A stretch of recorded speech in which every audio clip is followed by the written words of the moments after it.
Yeah, we are set now.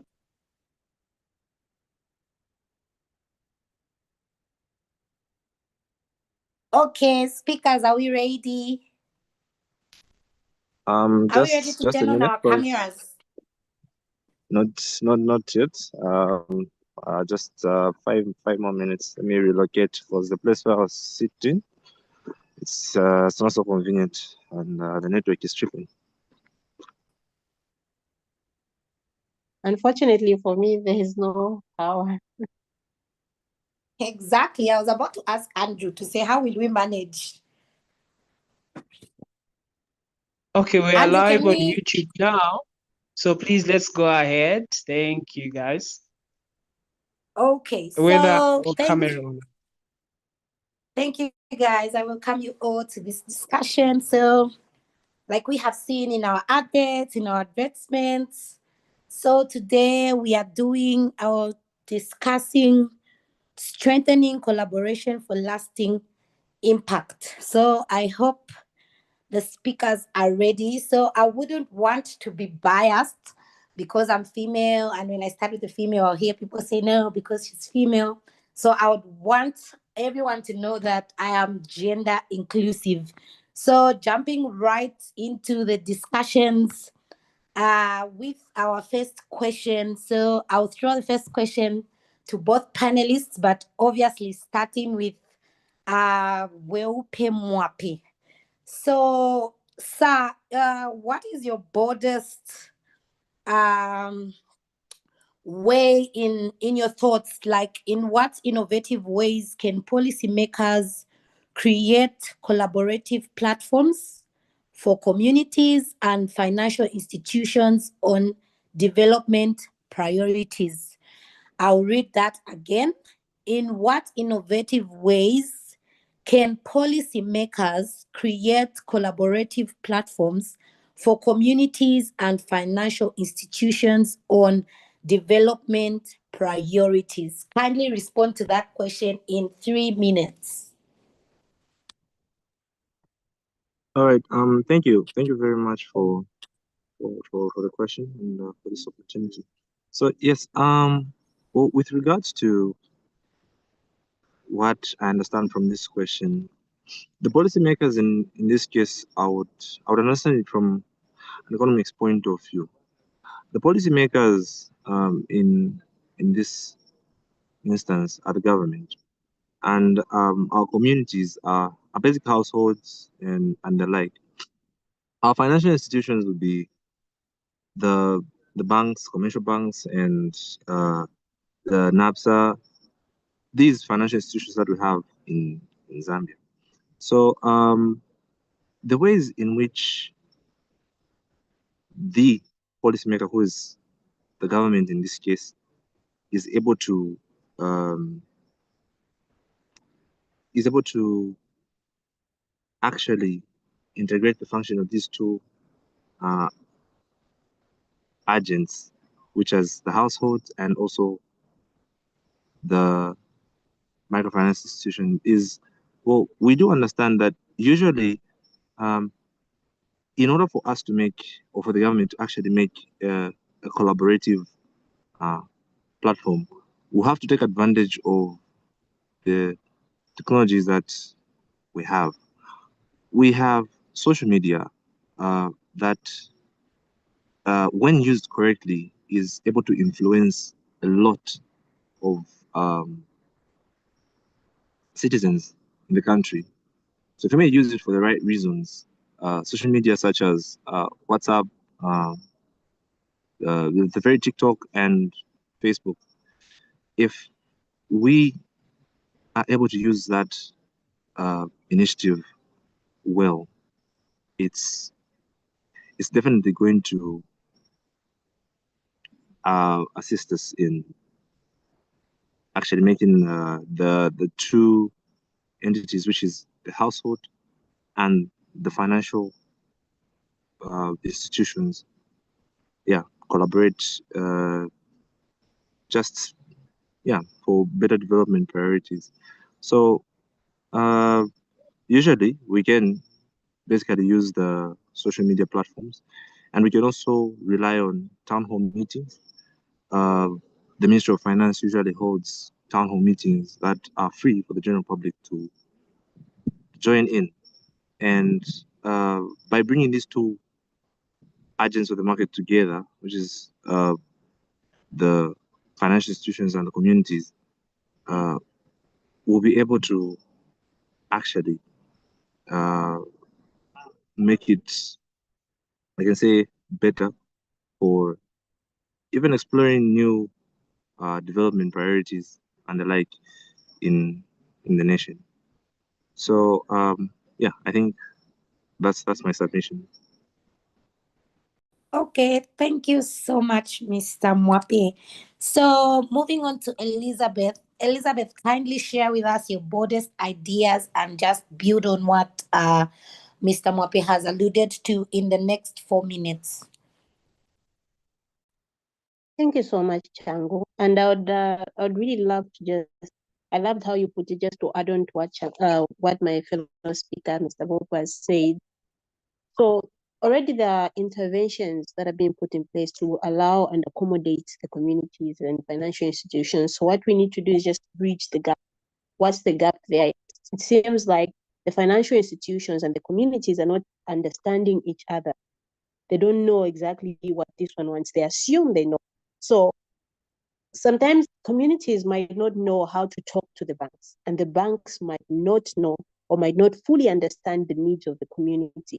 So like he mentioned, holding regular town hall meetings, where you can have the government as the intermediary, a representative from the government, then they bring the financial institution, and then they also bring the community, so that they have a one-to-one talk in order for them to fully understand what the community needs. There is what we call in leadership a human-centered design. Take, for instance, when we have marketeers in the roads, we want the marketeers to move, and then we build them market out away from the road, maybe somewhere a bit far away. We want the marketeers to move into that market. We build the market without finding out why they're on the road. We'll discover that the marketeers won't even go to the market we've built. They won't be utilizing the market. Why? We didn't find out exactly what is lacking, why they're on the roads, and why they're behaving the way they're behaving. So in order for us to bridge the gap, in order for the financial institutions and communities to collaborate and work together properly, we need to have a more human-centered design. The financial institutions need to understand what the community fully needs.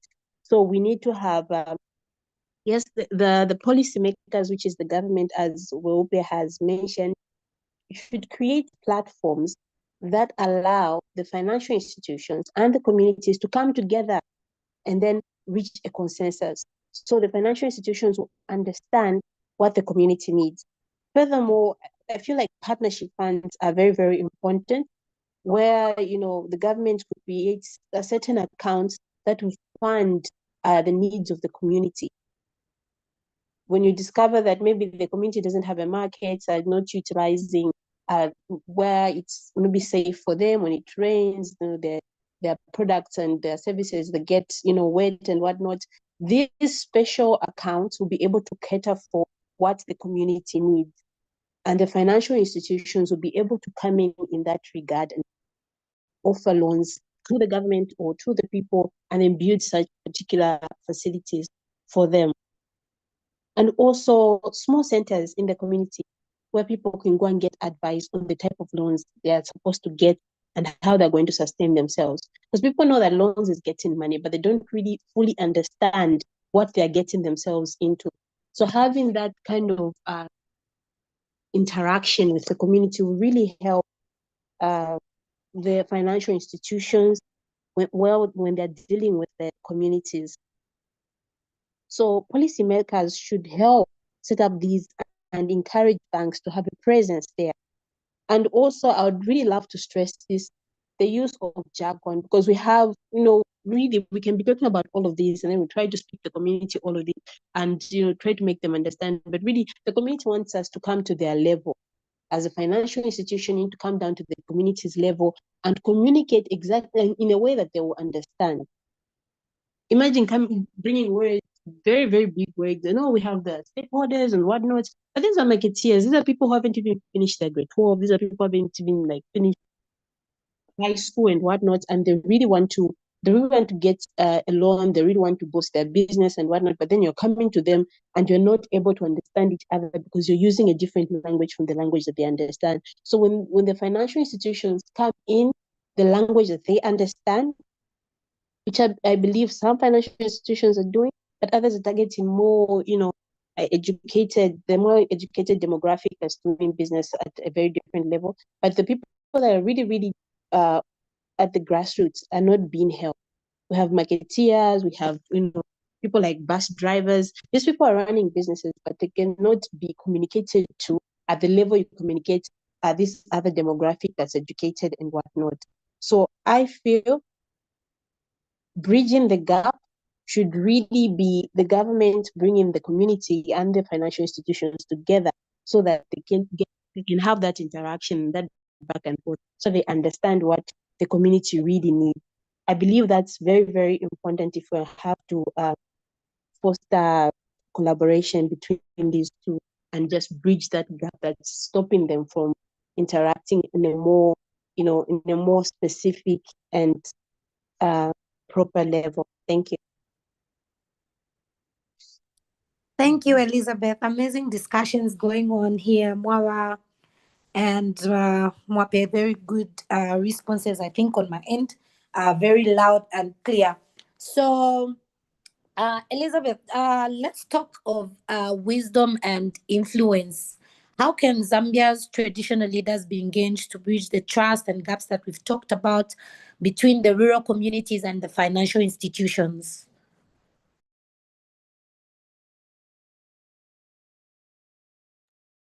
Thank you. So I feel like there already existing intervention. If we look at the National Financial Inclusion Strategy, that was the second one, the one that runs from 2024 to 2028. We have these issues discussed, but not at in a very extensive manner. So while it doesn't really address them directly, it mentions traditional leaders. It does emphasize reaching rural populations and noting the cultural factors, the low trust and the consumer confidence, and the barriers that the financial service can take. So the traditional leaders know their people very well. If the government brings in the traditional leaders, they also bring the financial institutions. Then they sit down and they get to talk. They'll get to understand the real issues that are going on in these rural areas. You'll find that, okay, people in the rural areas, they're running businesses, yes, but they're not tech savvy. They're not using digital platforms. Maybe banks are very far away from them. How can they now come in between? How can the financial institutions now reach this particular population that's seemingly kind of out of touch with what's really happening in the urban areas? So because the traditional leaders have, they've garnered a lot of trust, they have influence with the people living in these rural communities. So we imagine that the people in these villages don't always trust the banks, but they'll trust their indonors, they'll trust their chiefs, okay? Maybe they don't trust or understand how they work. And if you don't understand something, you're usually against it. And maybe others have bad experiences and they went back home and talked about it. So there's so many different kinds of factors that might come in when it comes to people in the rural areas trusting the bank. So how can the government and other organizations work with these trusted traditional leaders to help the villagers trust the banks more, or the people in the rural areas?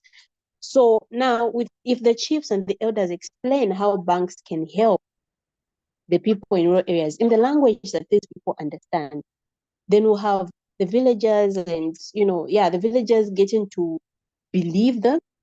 Of course, they will believe them because they know they are the chiefs and they've got influence and they trust them more. And then the banks will have at least a wide clientele, and then they'll find a way in order to help them.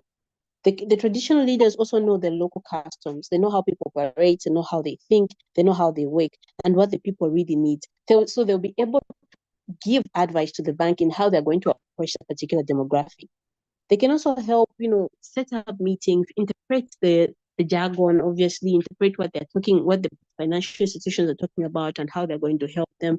In that way, the people will be able to come in because they see, oh, our leader, we trust him, he's got influence, and they believe he's wiser. So in that way, the traditional leaders are also helping the financial institutions reach a clientele that initially they didn't have.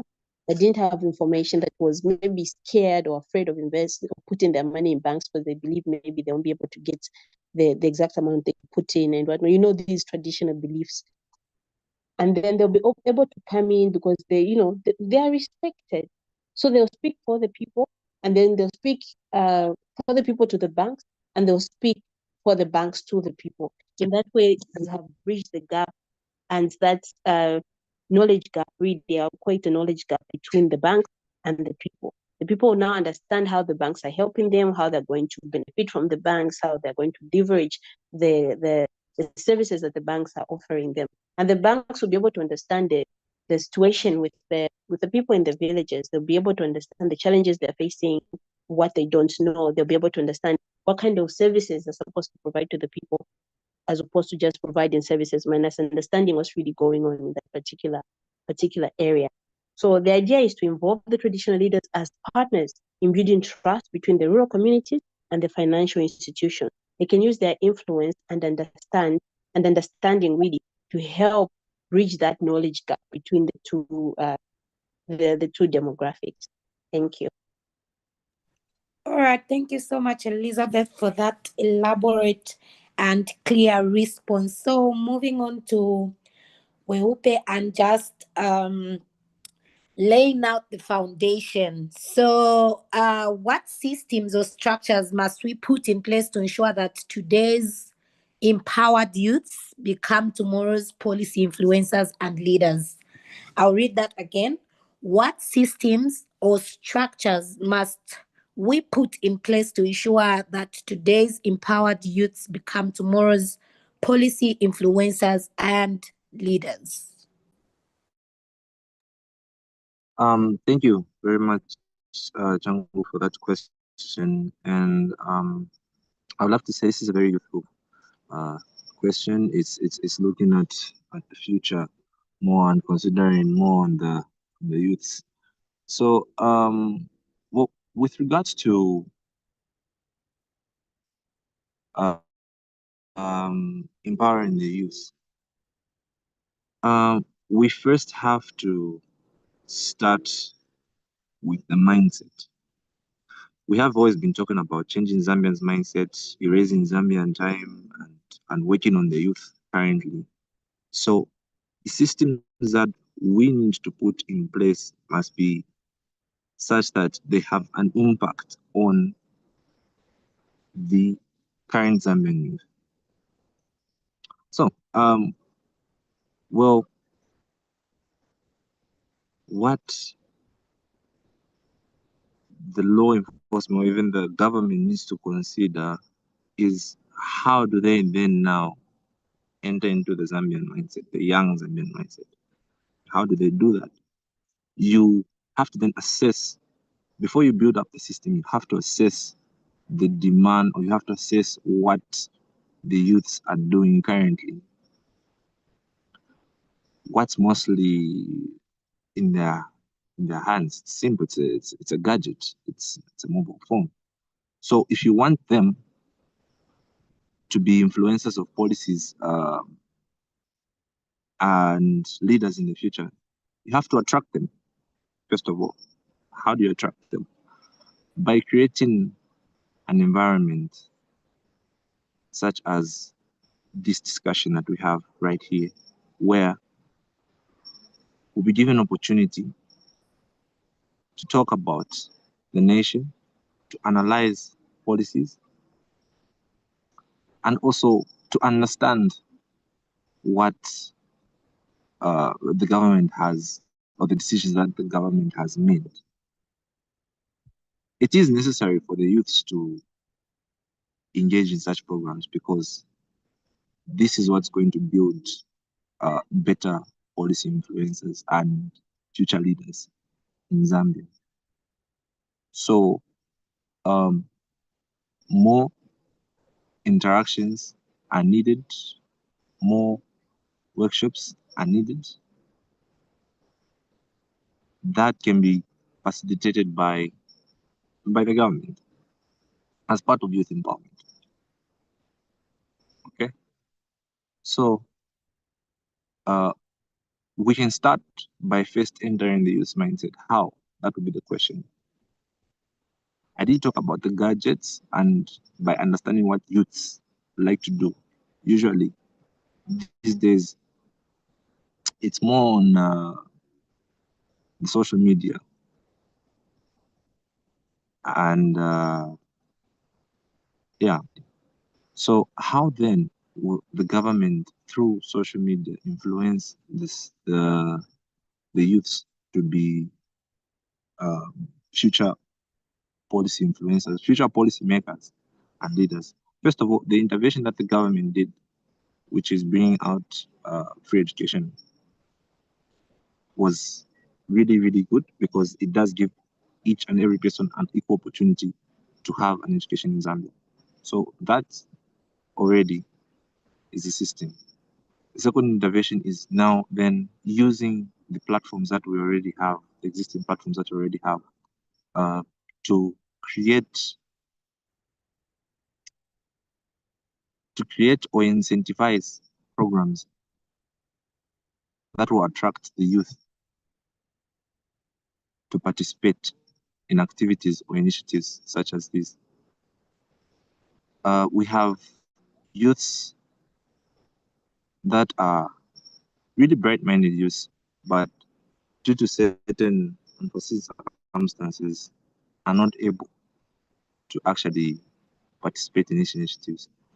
The government must be able to cater for all those youths that are in that category. So what I believe is that we have to change the mindset of the youths, and it starts by understanding how they're behaving, what they're doing, and finding a way in which we can attract the youth's mindset towards policy management and just becoming future leaders of the nation. Because I, for one, have noticed just among my youths, most of them are not that interested in national policy.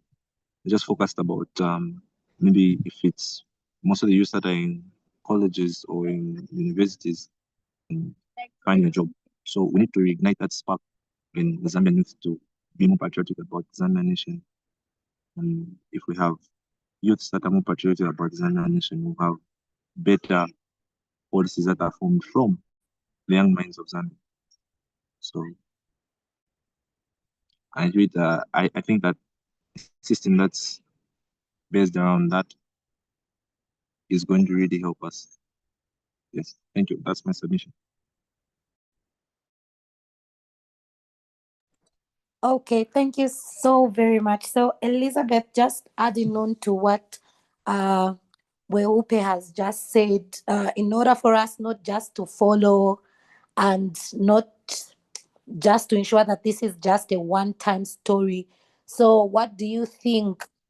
How can or what systems or structures must we put in place to ensure that our youths become better policy influencers and leaders? Thank you so much, Changu. So the problem is not that the youth lack empowerment, really, but it's that our systems lack credibility and meritocracy. Before I proceed, I would just really like to appreciate the already existing interventions that we have. We have the Youth Leadership Development Program, YLDP. We also have the Center for Young Leaders in Africa, CYLA. And then we also have the National Youth Policy that emphasizes accelerating youth participation and empowerment, aligning with Zambia's Vision 2030 and the Africa Union Agenda 2063. So they're already trying to, empower the youth so that we have policy influencers and leaders in the future that are credible, that that are fit in order to, to influence those decisions that are coming and what next, what should be done next. So imagine we are planting seeds today so that strong young trees can grow into leaders tomorrow. What do we need to do if we want those strong young trees? These are the empowered youth, become policy influencers and leaders of tomorrow, if there's no better way to put it. So we need to give them good soil, education and the right skills. Just as Bweupe has mentioned, we need to make sure that the young people get good, not only good education, but quality education, and learn skills that will help them think critically and solve problems and also communicate well. We have youths that are able to identify the gaps and the problems or what, but they don't know how to articulate themselves. So they need the skills, public speaking and whatnot. And we have platforms like the Impact Center that's giving youths a platform to speak and just air out their views on certain issues, policies, what's happening with the AFCFTA. Do they understand? Do they know what's going on and whatnot? We have these platforms that are for the youths, but they're not just picking any kind of youths, they're picking the creme de la creme. They want people who are really invested and they want people who are willing to learn. You can put this infrastructure in place, good and quality education, and platforms that offer skills training to the youth. But if the youths are not interested, they still won't be going there to learn those skills and acquire that education. So we really need to deal only with the youths that are really invested and interested.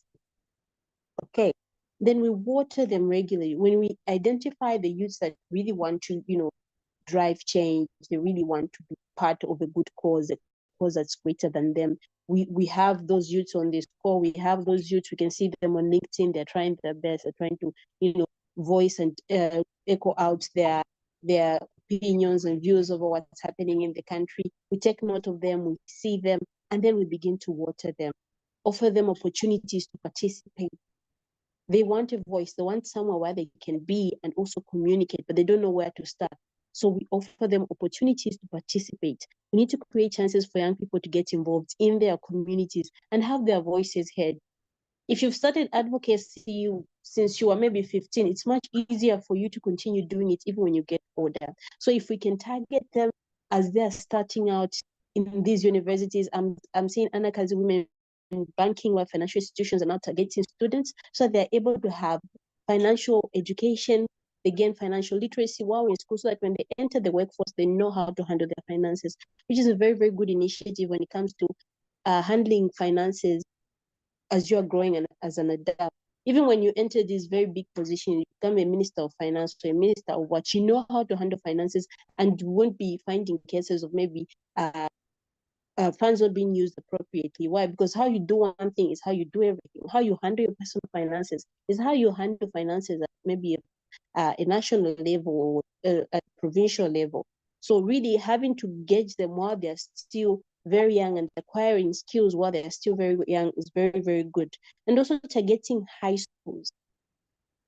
When we target high schools so that we give them the skills, because obviously they are learning, but are they learning financial literacy? Are they learning the skills that are now being, that will help them in the future? We have the coming in of AI. Do they know how to utilize AI platform? Do they know machine learning? Do they know what's really going on in the space? What kind of skills we need in the next 10 years? So if we're really empowering the youth with what's relevant now, we'll have people who will be making decisions that are relevant even in the next 10 years. So after we water them, offer them the opportunities to participate, we need to give them sunlight, mentors and role models. We have Mr. Andrew Munganga, who can mentor young people, who can mentor students. We have people like Changu. We have amazing people if we have people in the finance space, we have amazing people like the CEOs of maybe Stanbic Bank, Sunny Zulu. They're they're sharing information. So we need to connect the young people with experienced leaders who can guide them, share their knowledge and inspire them. This is like giving the young trees the sunlight they need to grow tall and strong. We don't want policy makers or leaders in the future that do not know what they're talking about. We want people that are informed, that are credible, and that can stand and speak for the people, and the people agree that this is exactly what we're talking about. They're able to articulate the issues of the community and also put provisions in in the constitutions or legal frameworks that affect the community, and be able to communicate that back to the community. So we don't want just to be receiving changes or amendments without the community knowing what's really happening, involving the community from the beginning up to the end. So if we have groomed such kind of young leaders, who have these leaders in position, and we have a community that's included in the decisions of the country. We also need to build strong fences. What do I mean by strong fences? Supportive systems. We need to create systems that support young people's growth, like access to information, resources, and platforms where they can learn about policy and leadership.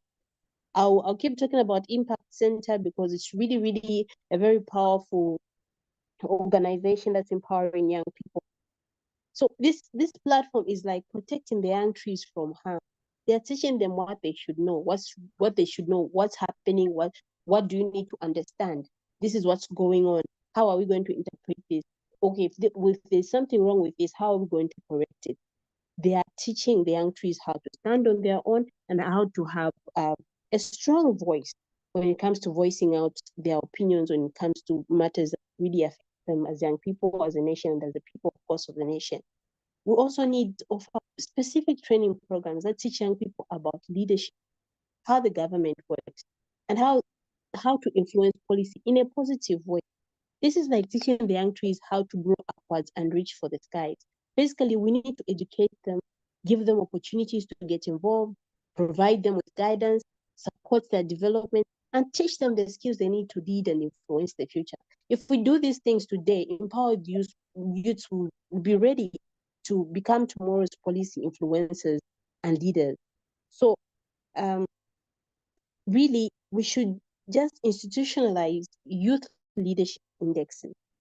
We measure, okay, are these fit to be in this position? We measure civic engagement, problem-solving capacity, and resilience before we even put them in those positions. We are able to see, oh, this is the track record that they have, and this is how they're going to help people. So we pair that also with what mentorship, and you begin to see where this person is going to take you, because you're able to see what they're able to do even before they attend a certain position that is able to influence certain decisions for the nation. So I believe it's not that the youth lack empowerment. We have platforms that are offering youth empowerment. It's just that our systems lack durability and meritocracy. We need data-driven selection pipelines. We need to see a track record of the youths forcing their way, trying to speak or speaking out about certain issues, objective platforms that identify top performers.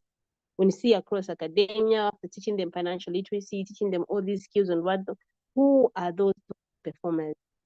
And then now we begin to help them with opportunities that will put them in positions where they're able to influence policies. Thank you so much. Thank you so much, Bweupe and Elizabeth. I'm loving the responses. They are so direct and elaborate. To our dear listeners, kindly feel free to post through your questions, because after we are going to have a 2-minute session for question and answer. So if you feel you can forget your question, please feel free to just drop it in the chat box.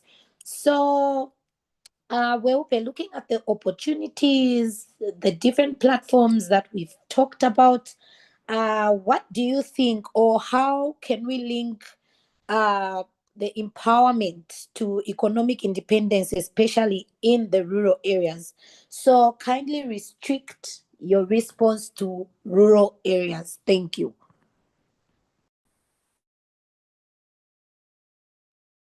All right, thank you very much. Well, basically, this empowerment has to come with tools, right? So for rural areas, to be specific, it means that we have to focus on things that they are used with, such as agriculture and small business management. We can try to go as far as teach them relevant digital skills, which are relevant right now. For example, digital marketing skills, so that they can boost their sales of their products and the like. But basically, we just have to aim to build on what they already know. right now we direct our resources to what they're originally, which is training them in agriculture and small business. Way in which we can actually help them kickstart such initiatives and projects is basically improving on the systems such as the village banking that's there, and also giving them access to micro loans so that they're able to kickstart the projects and uh, get empowered and become economically independent, with, regardless of where they are in their respective rural areas. So, well, basically, what I think economic independence is actually is that an individual is able to make a decision about their own life without relying much on maybe the government and then project. We don't need microfinance to kickstart certain projects. It's necessary for business. But what independence is all about is you being sovereign, you being able to handle your own finances on your own. So by giving them that training in agriculture and managing small businesses, just maybe short courses and like short tailored courses so that it's in the local languages. Yeah, I think giving the people in the rural areas such skills will help them to become economically independent. Yeah, I think that's my submission. All right, thank you so much. Elizabeth, can you kindly build on what Bweupe has said and kindly also limit your response to the rural areas? Okay, thank you so much. So the question was how we can link empowerment with economic independence, especially in rural areas. Empowerment. Well, when I think of rural areas, So I sorry to imagine, cut you. So it could be empowerment, it could be opportunities. okay. So I'm imagining trying to help someone become strong and able to earn their own living in a village where there's often no electricity. Some people don't have fancy phones or maybe smartphones, and haven't had so much schooling. Maybe they haven't even gone to school at all. So how do we offer them opportunities? How do we link empowerment, opportunities to economic independence, especially in those when we have such a demographic? So we need to understand that we need to give them tools and knowledge that work where they are, not just in cities. So we don't need to give them complicated technology, try to teach them something complicated. Because obviously people give up. I've worked with people who had, you want to teach them, how a smartphone works, and in the field it's too complicated, they give up. And it's like, those are your things. We just continue with how we do it. So meet them at where they are. What are they doing? Maybe they're doing farming, like Bweupe mentioned, agriculture. So offer them better farming methods that will help them grow more food to sell. Teach them skills that don't need electricity or lots of reading, especially if you assess the environment. If we look at the rural areas, they don't, it's only a few selected people that have smartphones, and almost a big portion of them, they're not very tech savvy. So you can say, no, let's use Facebook, we can use this platform. They're not very tech savvy. So we're looking at people who don't know much about technology. You meet them at where they are. Are they farming? Okay, offer them better farming methods that will help them grow more food to sell. Are they into making crafts? Or maybe, some of them make braziers, some of them are charcoal burners and whatnot. You help them make crafts or products using local materials that they can sell at the market, and we also offer them sustainable ways of doing what they're doing. If they are, they know how to repair things, they can repair bicycles and whatnot. You teach them at a more advanced level how they can do it better. You bring people who are experts in the field, maybe even engineers and whatnot. So they offer them better and more skills. You teach them basic business skills like managing money and selling their goods. You create local marketplaces and ways they can sell, help them connect with their buyers for their crops or crafts. And you also, you introduce them to a clientele, people that are actually going to buy the products. So people that, they use wood to create arts and crafts, and they're in the villages, and people in the villages, really, some of them don't even buy those products. So you take them to places where their expertise would be needed. This could be through local markets, helping them form groups to sell together, or even finding ways for them to sell to bigger towns without needing a smartphone or needing to be on Facebook or on this digital platform. We help them save and borrow money in simple ways. Since banks might be far and using apps isn't so easy, we can support through local savings groups where people put money together. We can also help them learn about simple ways to get small loans for their businesses or farms, especially if we have really integrated and just bridge the gap between banking institutions or financial institutions and people in these villages. You share information through people they trust, like the traditional leaders, the Indunas, the chiefs, and whatnot. Instead of relying on internet or written materials, understanding that some of them might not know how to read, As well, working with local leaders and elders or community groups, they share important information about, the techniques that you've introduced to them, the business opportunity that you brought, or other opportunities that might not even be business related. Maybe it's academic, or how to manage money. You're trying to push in financial literacy, how they can manage their money when they earn it through their businesses. You support the local resources and businesses, encourage and you help small local businesses grow. When these businesses do well, they create jobs and opportunities for others in that very same community. So really it's focusing on what they already have. Instead of trying to bring in complicated technology, we can help them make the most of the land, the skills, and the resources that they already have. Empowering people without, meeting them at where they are at is just stop. It doesn't bring real change. For people, especially in rural areas, to become, for them to become maybe financially independent, they need support. You meet them where they're at. Okay, how can they be able to generate capital? You have most of them, they want to start a business, but they don't have enough capital. You meet them where they're at. Okay, what do you do? I make this and that. Okay, how are you going to sell that so that you can have enough capital in order for you to scale your business or to produce at a more larger scale?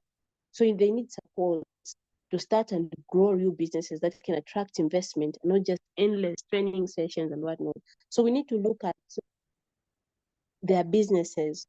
Okay, are these businesses scalable? Are they investable projects? Because some of them are running very good businesses that investors can look at and say, okay, I want to put in money into this.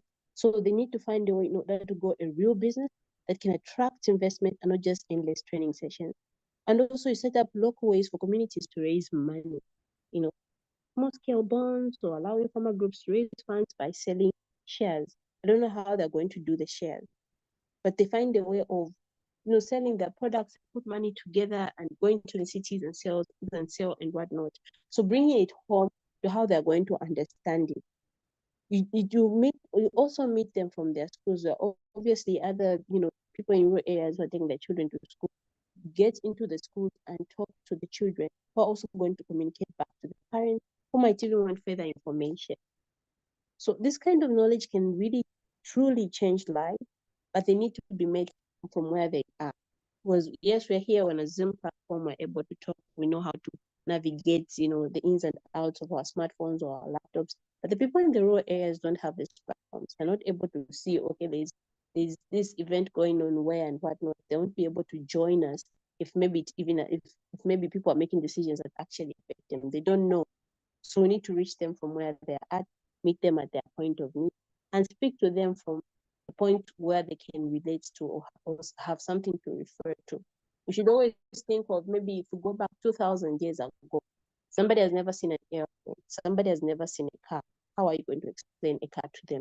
You're obviously going to use ox carts to explain how a car works. So you're going to go back to the rural places, rural areas, and speak to them from their point of understanding. And then you bring them to where you are now. Thank you so much. Thank you so much. So Just to light up the conversation, I've got one last question for each one of you, and this question should strictly be answered in a minute. So, Elizabeth and Bweupe, imagine that you've been invited to the African Union. You know the African Union, right? Like it's a big, big thing. And you've been asked to show your initiative. So, beyond awareness, what powerful change will you highlight? So, strictly in a minute, Bweupe, what would you showcase? Like your initiative. Well, basically, what I would showcase as my initiative, well, first of all, what do I have to think about? You said it's under a minute. First of all, what you have to think about is making sure that the lives of the individuals that we're going to uh, empower are going to change one or the other, such that they may be self-sustainable and economically independent. So I'll undergo an initiative like just looking in my area, training young women, or basically even training young women in rural areas to use this mobile monies that that have come around. It is a good initiative, and it is making them one financially literate, two they are also being self-sustainable. So, in as much as we can show them how to go about this initiative, and also show them just basic skills on bookkeeping and the like, in order for them to understand and run that that business. So, these women, after learning this initiative, will end up starting savings groups. They'll end up start investing and even be more curious on how they can expand their money and become more financially literate and economically independent. So give this will not only just impact them in the short term, but even in the long term, because they'll have a skill that's going to go uh, that's going to last them for a long time. So I would empower them in that, because I have noticed it is common here in the urban areas that Airtel money, every time you just go to any place you find Airtel and MTN money. But in the rural areas, they're still using this mode of transaction, that's the normal mode of transaction. So I'm usually a technology enthusiast, and I noticed the responses. I've been advocating for a lot of use in technology. So I think my uh, initiative would be to go and train uh, young women and just men as well on how to actually benefit from these mobile money services, so that they can be financially literate, financially free, and economically independent. Thank you. Okay, thank you so much. So, Elizabeth, your turn. Remember, you are representing Zambia at the African Union, so you have to put like Zambia on the spot. So, beyond awareness, what powerful change will you highlight?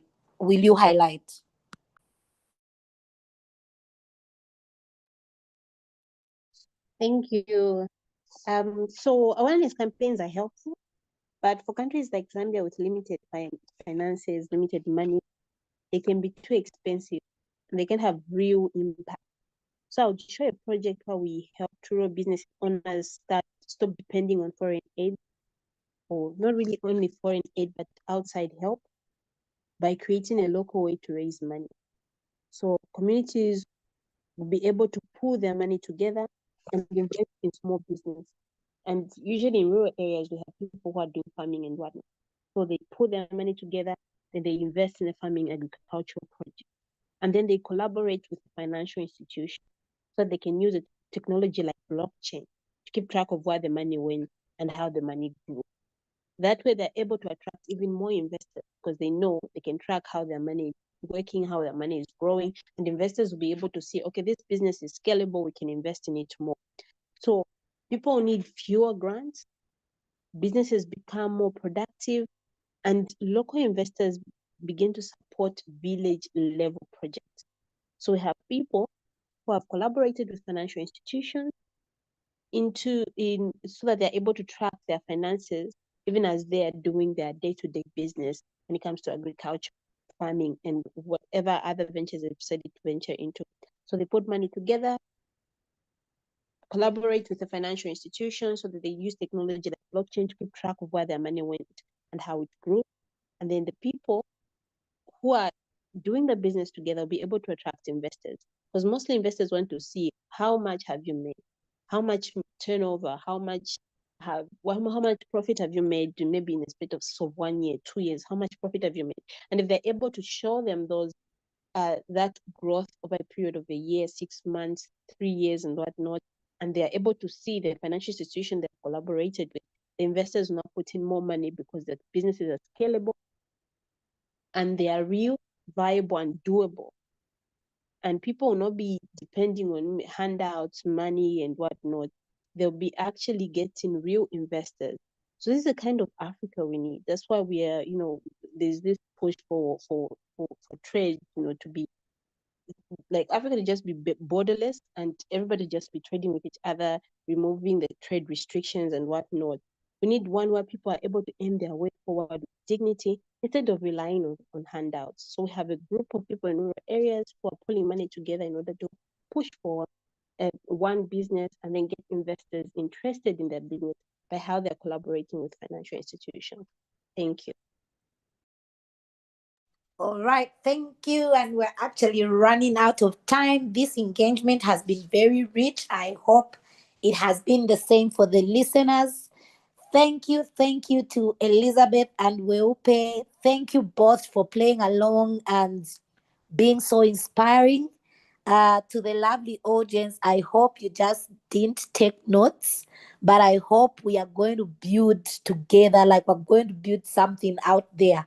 So whatever questions that we're going to ask, let's turn them into action. Whatever we've heard from our colleagues, kindly let's take them into action. Quickly, I'll just throw the ball to Andrew. Andrew, is it question and answer or last remarks?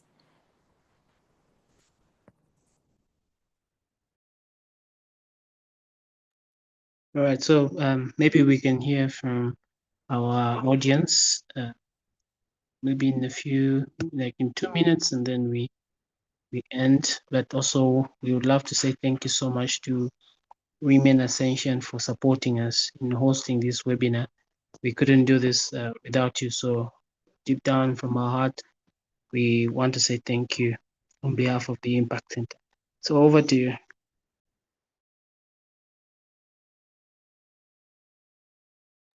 Do we have any questions, guys? Any questions?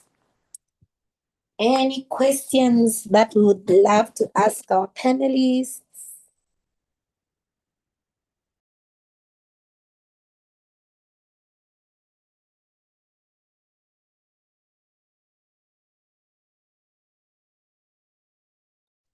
Well, I do not see any questions in the chat. Andrew, maybe I might have an oversight. Do you see any questions in the chat? Yeah, I think someone has raised their hand. Okay, sure, they can go ahead.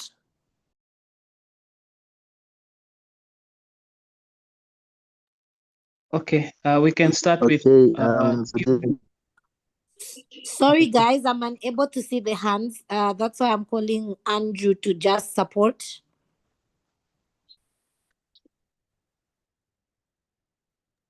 Okay, you can go good ahead. evening, everyone. My name is Changu Mweemba from Zambia. I like the topic that was highlighted on involving more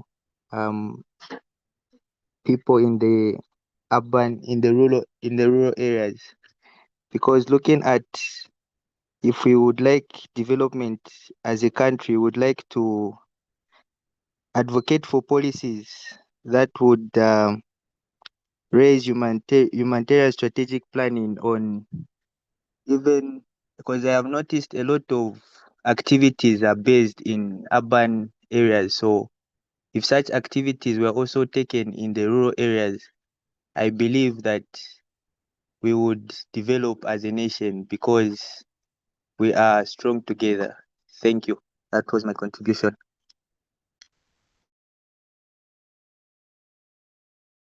Okay, thank you so much. Honest.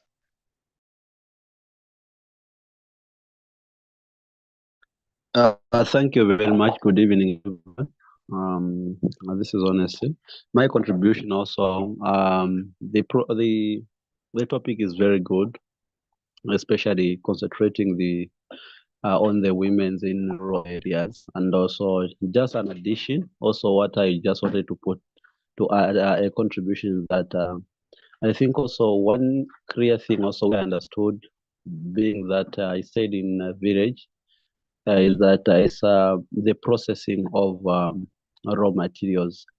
If you look like in village also, if there's a way whereby we also consider the processing of the raw materials which the women produce, and also in rural areas, it would help also to create wealth for them, because most of things you find that they are just sold as raw materials, and the mostly money lies in the adding value addition. So if there is a way that can be done as well, and also after they are processed, then that can be taken to the market, then they can link either the government or any institution can try to find the market for the products, either locally or just international also, as we are looking for the Africa Continental Free Trade.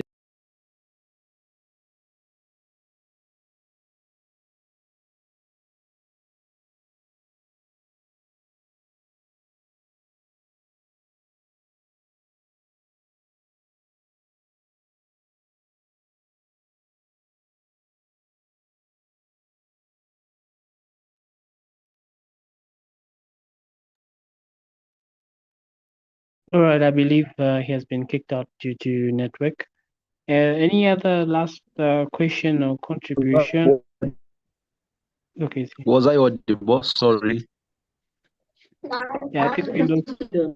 Was audible.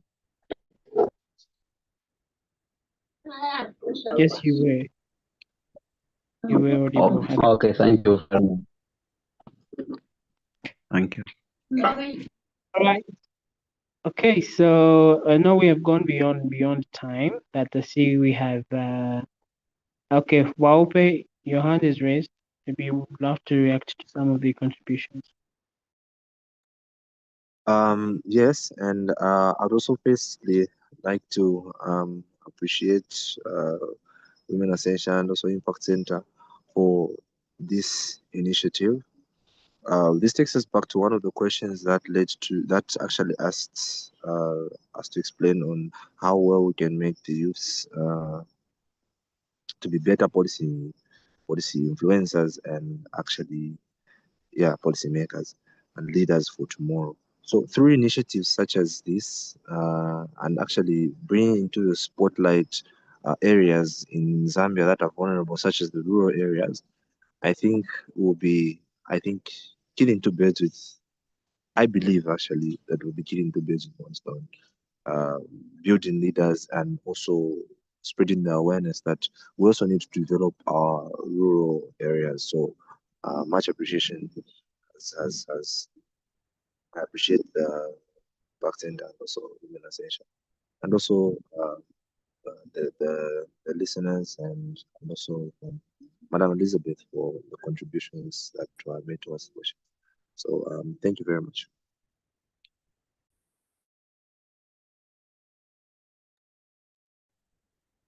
Awesome, thank you. Changu, I think we're done with the Q&A. Maybe. Yeah. Okay, thank you so much, guys. Thank you so much. I can see some comments in the chat box. We have insightful highlights, Chiwe and Honesty from Kenny Suze. Teresa says, as policymakers, there is need to focus on decentralization as policies are being implemented.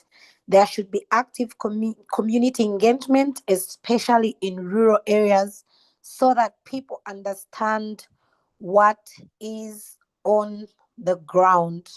So, guys, thank you so much. Thank you so much for your time. Like Andrew said, Women Ascension, thank you so much for your support. It will never go unnoticed. Our panelists, thank you so much for your time. Your time shall not go unnoticed. Your sacrifice. You know, as Zambia, we're experiencing a lot of things, load shedding, but you still created time just to come and share the knowledge and all that. So, from me, my name is Changu Mweemba, and have a lovely, bubbly night. Bye, everyone, and thank you for joining. Thank you. Thank you and good night. Have a lovely night.